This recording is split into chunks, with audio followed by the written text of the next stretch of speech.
Bismillahirrahmanirrahim. Assalamualaikum warahmatullahi wabarakatuh.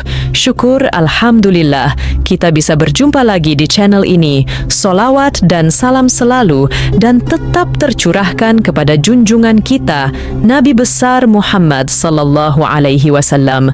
Allahumma sholli ala Sayyidina Muhammad wa ala ali Sayyidina Muhammad. Harapan dan doa saya, semoga saudaraku semuanya selalu diberikan kesehatan, dilapangkan rezekinya, diampuni dosa-dosanya, dan dipanjangkan umurnya. Amin ya Rabbal Alamin. Sahabat beriman yang dirahmati Allah, salat merupakan ibadah utama bagi seorang muslim. Para ulama dari seluruh dunia sepakat bahwa amalan yang pertama kali akan dihisab adalah salat. Jika salat kita diterima dengan baik, maka baik pula seluruh amalan kita. Sebaliknya, jika salat kita buruk, maka buruk pula seluruh amalan kita.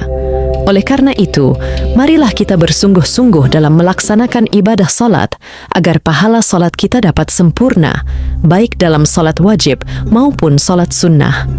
Selain harus khusyuk, kita juga perlu memperhatikan pakaian yang kita kenakan saat salat. Jangan sampai kita mengenakan pakaian yang tidak sesuai saat menghadap Allah Subhanahu wa Ta'ala. Berikut ini adalah 7 kesalahan dalam memakai pakaian saat salat yang harus kita hindari. Yang pertama, memakai pakaian yang penuh gambar. Aisyah radhiyallahu an menyatakan bahwa Rasulullah shallallahu alaihi wasallam pernah salat dengan mengenakan baju yang memiliki gambar. Setelah salat, beliau berkata bahwa baju tersebut telah mengganggu konsentrasi beliau dalam salat. Yang kedua, memakai sarung atau celana yang melewati mata kaki atau isbal.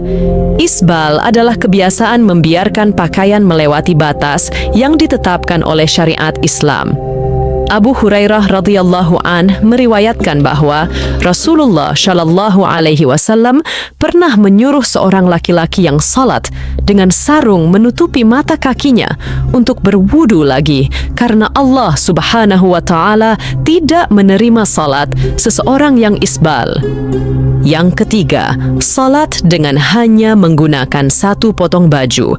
Allah Subhanahu wa Ta'ala berfirman dalam surah Al-A'raf ayat 31 untuk memakai pakaian yang indah saat memasuki masjid, yang dalam konteks ini berarti saat salat.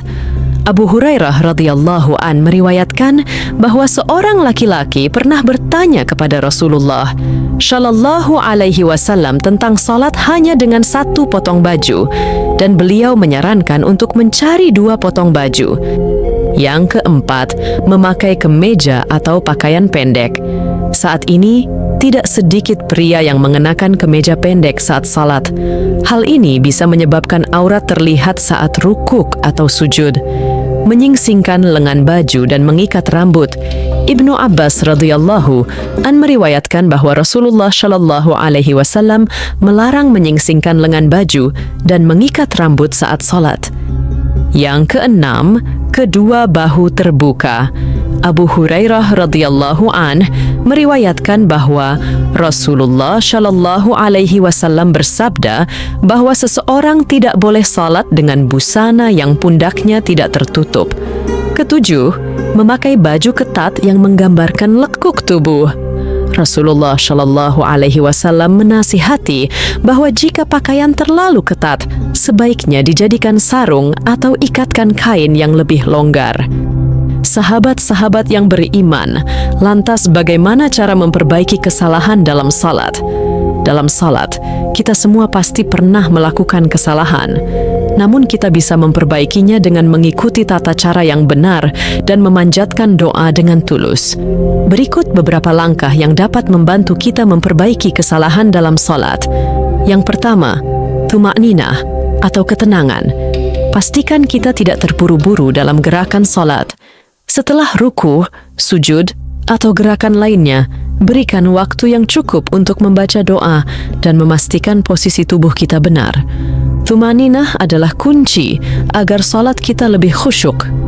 Yang kedua, mengikuti imam dengan baik.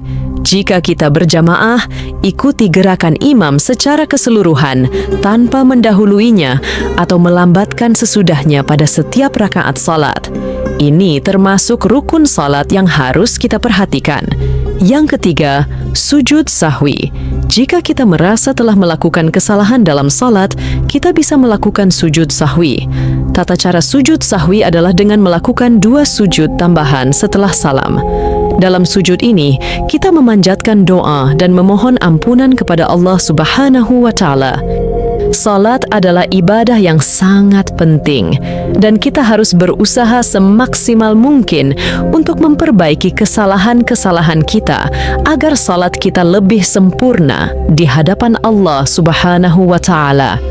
Semoga kita selalu diberikan kemudahan dan kekhusyukan dalam melaksanakan salat. Sahabat-sahabat, lantas bagaimana hukum mengenakan celana ketat saat beribadah? Hukum memakai celana ketat dalam salat adalah sebagai berikut. Madzhab Hanafi. Menurut mazhab Hanafi, jika pakaian ketat menampakkan bentuk bokong atau anggota tubuh lainnya, namun tetap menutupi aurat, maka salatnya tetap sah. Jadi, yang penting adalah aurat tertutup meskipun pakaian ketat. Mazhab Syafi'i. Menurut mazhab Syafi'i, jika pakaian menutupi warna kulit dan bentuk lekuk tubuh seperti paha atau bokong, salat tetap sah karena aurat sudah tertutup. Namun, ada pendapat lain yang menyatakan bahwa jika bentuk lekuk tubuh terlihat, salat tidak sah. Mazhab Maliki. Dalam mazhab Maliki, selama aurat tertutup dan pakaian tidak terawang, memakai celana ketat seperti celana jeans diperbolehkan untuk salat. Jadi, kesimpulannya, memakai celana ketat saat beribadah boleh selama aurat tetap tertutup. Meskipun lekukan tubuh terlihat karena celana ketat, salat tetap dinilai sah. Sahabat beriman yang dirahmati Allah, demikianlah sajian informasi kita kali ini mengenai tata cara berpakaian yang sesuai saat melaksanakan salat. Semoga apa yang telah kita bagikan dapat menambah kekhusyukan dan keberkahan dalam ibadah kita sehari-hari. Jangan lupa untuk terus berusaha memperbaiki diri dan meningkatkan kualitas salat kita, karena salat adalah tiang agama dan cerminan dari keimanan kita. Terima kasih telah menyimak video ini hingga akhir. Jika Anda merasa terbantu dan mendapatkan manfaat dari video ini, tolong dukung kami dengan menekan tombol like, subscribe, dan share. Komentar Anda juga sangat kami nantikan untuk memberikan masukan atau pertanyaan seputar topik yang telah kita bahas. Sampai jumpa di video berikutnya. Semoga Allah Subhanahu wa Ta'ala senantiasa melimpahkan rahmat dan hidayahnya kepada kita semua.